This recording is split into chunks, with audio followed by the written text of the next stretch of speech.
لاہور کے علاقے شاہدرہ کے گھروں میں جا کر خواتین سے ملنے والی یہ گلشن بی بی ہیں جو ماؤں کو اپنی سبق آموز کہانی سناتی ہیں اور انہیں اپنے بچوں پر نظر رکھنے پر زور دیتی ہیں۔ چلو نہیں وہ اچھا ماما آپ جاؤ میں آ رہا ہوں، لیکن کوئی نہیں، وہ گھر نہیں آتے تھے۔ گلشن بی بی نے اپنے 3 میں سے 2 بیٹوں کو نشے میں مبتلا ہو کر جان کی بازی ہارتے دیکھا ہے، لیکن انہوں نے نشے کی دلدل میں پھنسے اپنے تیسرے بیٹے کو موت کے منہ سے نکالا ہے۔ میرے جو ہسبینڈ ہیں وہ فوت ہو گئے تھے، بچے چھوٹے چھوٹے تھے، ان کو کھانے کا پینے کا سب کچھ کرنا تھا، اس لیے جاب کرتی تھی، صبح جاتی تھی اور شام کو میں آتی تھی۔ سب سے پہلے علی نشے میں لگا تھا، وہ زیادہ تر پہلے چرس وغیرہ پیتے تھے اور اس کے بعد وہ ٹیکے پہ لگ گیا تھا۔ اب اس کو بچاتے بچاتے دوسرا بیٹا وہ سونگنے میں لگ گیا، میں نے اس کو گھر میں باندھی رکھا،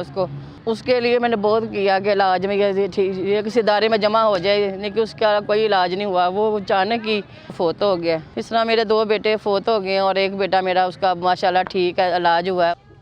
گلشن بی بی کہتی ہیں کہ نشے سے نجات کے پرائیویٹ مراکز میں علاج مہنگا ہونے کے باعث ان کے لیے بیٹوں کا نشہ چھڑوانا ممکن نہیں تھا اور سرکاری اسپتالوں میں قائم مراکز میں جگہ ملنا آسان نہ تھا۔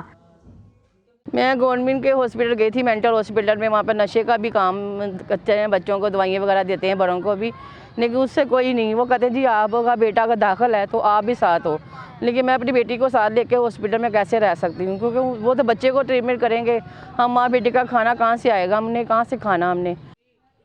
2 بیٹوں کے بعد تیسرے بیٹے کو گنوانے کا تصور بھی ان کے لیے تکلیف دہ تھا۔ اس بار انہیں غیر سرکاری تنظیم سرچ فار جسٹس اور ہیومن اپیل کا سہارا مل گیا، جنہوں نے ان کے بیٹے علی کا ایک نجی بحالی مرکز سے علاج کروایا۔ وہ اس عادت میں دوبارہ مبتلا نہ ہو، اس کے لیے ادارے نے اس کے دوسرے شہر روزگار کا بندوبست بھی کر دیا۔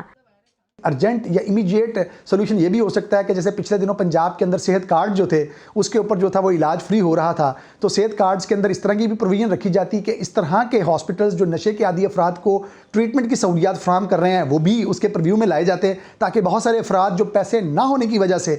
معیاری علاج تک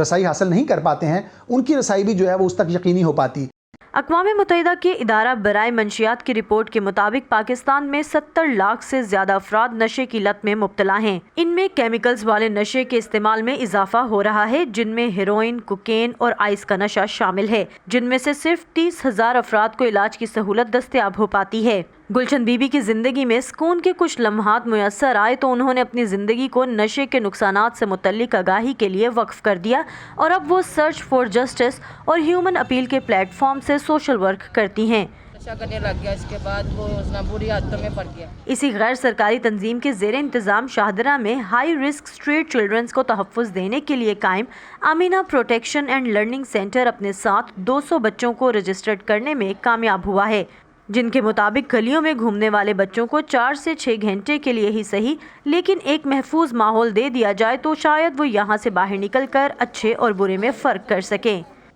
فیملی کے اندر رہتے ہوئے جب بچہ رات کو واپس بھی آ رہا ہے، صبح اٹھ کے وہاں سے جا رہا ہے، پھر بھی وہ انہی چیزوں میں انوالوڈ ہے، اس کی بہت بڑی وجہ ان علاقوں میں چیزوں کا ایکسیسیبل ہونا ہے۔ اتنا زیادہ آپ کا ایکسپوجر ہو گیا ہوتا ہے کہ فیملی ان چیزوں کو نارملائز کر دیتی ہے۔ جب فیملی نارملائز کر رہی ہوتی ہے تو بچے نے تو اپنے براٹ اپ میں وہ چیز سیکھ لی کہ بھئی وہ فلانی باجی ہے، وہ باجی ہیں، وہ یہ نہیں سکھایا گیا کہ اس باجی سے آپ کو بچنا ہے، اس بھائی سے آپ کو بچنا ہے۔ گلشن بی بی کہتی ہیں کہ انہیں اپنے تیسرے بیٹے کے لیے جو مدد ملی، اگر ایسی ہی مدد اپنے پہلے 2 بیٹوں کے علاج اور بحالی کے لیے بھی میسر آ جاتی تو شاید آج وہ زندہ ہوتے۔ دوسری طرف ماہرین کہتے ہیں کہ سرکاری علاج گاہوں میں مریض کے داخلے سے لے کر قیام کے دوران بچوں، نوجوانوں اور بالغ افراد کے لیے علاج کی سہولتوں کے لیے الگ الگ نظام کا تشکیل دینا بھی ضروری ہے اور واپسی پر نشے سے پاک ماحول بھی یقینی بنانا ہوگا تاکہ کسی گلشن بی بی کا گلشن نہ اجڑے۔ Saman Khan, voice of America, Lahore.